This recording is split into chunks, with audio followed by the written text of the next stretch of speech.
Países do G7 divididos sobre a imposição de limites ao preço do petróleo. O presidente da Comissão Europeia diz que para a ideia funcionar é preciso uma aliança mundial. Líderes do G7 recebidos em Garmisch-Partenkirchen com manifestação a pedir urgência no combate às alterações climáticas. Kharkiv continua a resistir aos ataques russos enquanto estes se intensificam na capital ucraniana. Impor limites aos preços do petróleo. Divididos, os líderes do G7 estão a explorar a ideia apresentada pelos Estados Unidos. Na prática, pode limitar a capacidade de financiamento da ofensiva russa com receitas provenientes da subida dos preços. Mas para funcionar, diz a Presidente da Comissão Europeia em entrevista à Euronews, é preciso uma aliança mundial. Como vê, a União Europeia está a afastar-se do petróleo russo.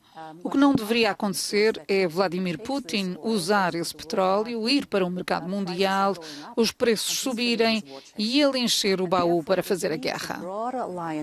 É preciso uma aliança mais ampla para dizer que estamos dispostos a pagar um preço decente, mas não um preço exorbitante. Estamos dispostos a recompensar a produção de petróleo, mas nesse nível deve haver um teto para o preço. E todos nós compramos. Acredita que terá o apoio da Índia, da China e de outros países para este limite ao preço? Vamos explorar essa possibilidade com eles. É complicado, não é trivial. Temos realmente de ter mais peso, mas vale a pena olhar para isto porque temos de dar uma resposta. Há receios de que o sexto pacote de sanções não tenha o resultado esperado em termos de afetar o financiamento da máquina de guerra russa?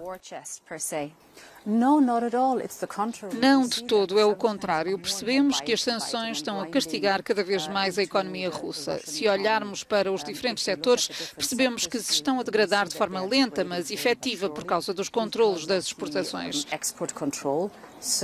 Por isso, tecnologias, os bens necessários para modernizar a Rússia não vão mais para o país.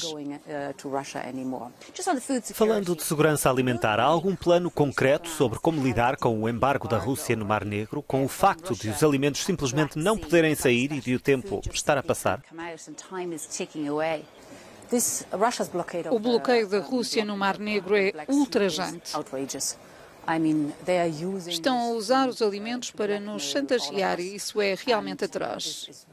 O que fazemos é tentar ajudar a Ucrânia o máximo possível a retirar os cereais enquanto a Rússia estiver a bloquear a região. E isto é feito, por exemplo, por comboio ou estrada ou até mesmo através do rio Danúbio. Isso está a melhorar. Para dar alguns números, em abril conseguiu-se tirar 1,2 milhões de toneladas, em maio já foram 1,7 milhões, agora em junho 2 milhões e meio. Percebe-se que estamos a ficar cada vez melhores em ajudar a Ucrânia a exportar cereais, mas está claro que não é suficiente porque antes da guerra a Ucrânia exportava cerca de 5 milhões de toneladas por mês e é aí que temos de chegar. Where we have to get to. President von der Leyen, thank you very much for joining us on Euronews. Thank you very much.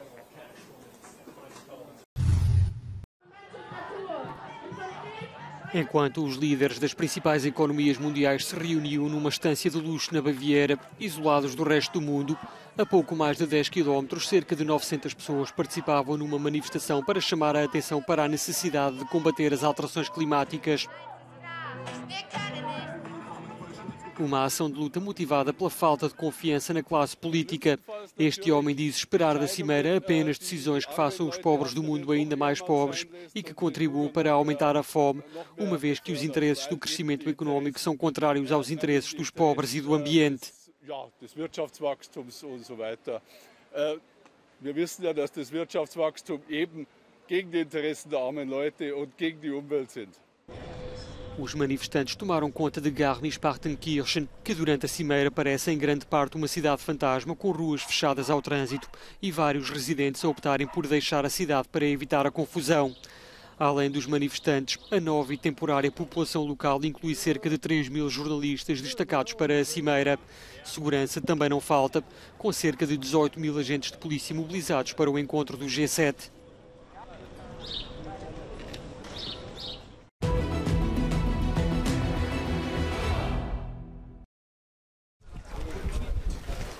Kharkiv continua a resistir aos ataques russos que se intensificaram nos últimos dias.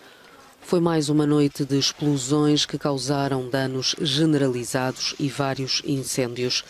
Também na capital ucraniana se ouviram várias detonações. Desde o início de junho que a artilharia russa se mantinha silenciosa em Kiev. O alvo seria uma fábrica de armas que existe numa área que é sobretudo residencial. Há uma vítima mortal e vários feridos, resultado da ofensiva de Moscovo, dizem as autoridades locais, informação desmentida pela Rússia. No domingo, o presidente ucraniano insistia num apelo ao fornecimento de armas de defesa mais eficazes. Parte dos mísseis foram abatidos, mas apenas uma parte. Precisamos de uma defesa aérea poderosa, moderna, totalmente eficaz e que possa assegurar uma proteção total contra estes mísseis. Falamos sobre isto todos os dias com os nossos parceiros. Um pedido ao qual os Estados Unidos estarão prontos a responder. Fonte anónima próxima deste dossiê dizia à Associated Press que o país irá fornecer um sistema avançado de mísseis terra-ar para permitir uma defesa de médio e longo alcance e mais artilharia.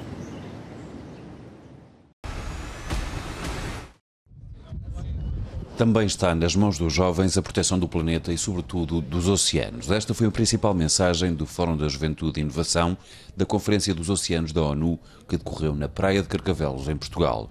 A aparição do ator Jason Momoa na praia teve como objetivo reforçar, junto dos mais novos, a importância do combate às alterações climáticas. No final deste encontro, o presidente de Portugal, Marcelo Rebelo de Sousa, deixou um aviso. Para serem ouvidos e serem importantes no clima ou nos oceanos, devem lutar e vencer em vosso nome. Não confiem demasiado nos governantes. Há exceções. E alguns deles são e serão sempre os vossos principais aliados, mas não a maioria. O secretário-geral da ONU, António Guterres, fez um discurso de meia-culpa.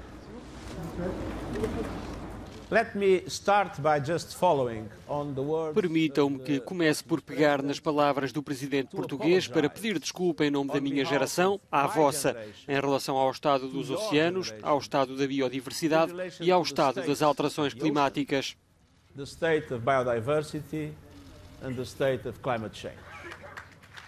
A Conferência dos Oceanos decorre em Lisboa até ao final desta semana e conta com a presença de chefes de Estado e de Governo de todos os continentes.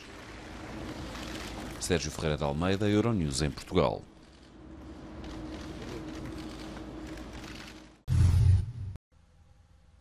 A guerra na Ucrânia continua a arrastar-se e com ela as sanções do Ocidente contra a Rússia e por arrasto os aumentos da energia devido ao corte das importações do gás e do petróleo russos.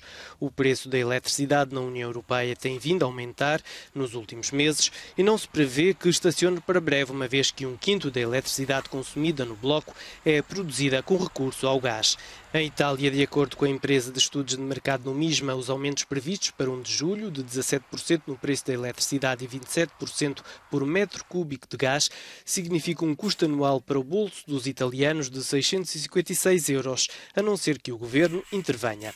Segundo o Statista, o site alemão de análise estatística, em França o preço da eletricidade no mercado grossista atingiu em maio os 197 € por megawatt-hora. Na Alemanha os preços foram de 177 € por megawatt-hora. Já a Itália ultrapassou os 230 €. Segundo os dados do operador do mercado ibérico de energia, referente a Portugal e Espanha, o preço máximo da eletricidade no mercado grossista atingiu os 195,66 € por megawatt-hora em junho.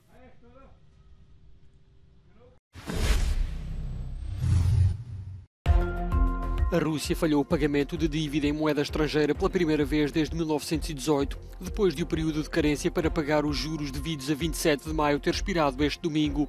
Para o Kremlin trata-se de um default artificial, uma vez que têm dinheiro e pretendem pagar, mas não podem devido às sanções económicas.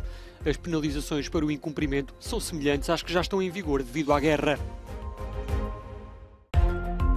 O colapso de uma bancada numa praça de touros provocou pelo menos 4 mortes e mais de 250 feridos, 30 dos quais em estado grave. O acidente teve lugar na localidade de El Espinal, no centro da Colômbia, durante as festas da cidade. O presidente colombiano, Iván Duque, já pediu uma investigação ao ocorrido e mostrou-se solidário com as famílias das vítimas.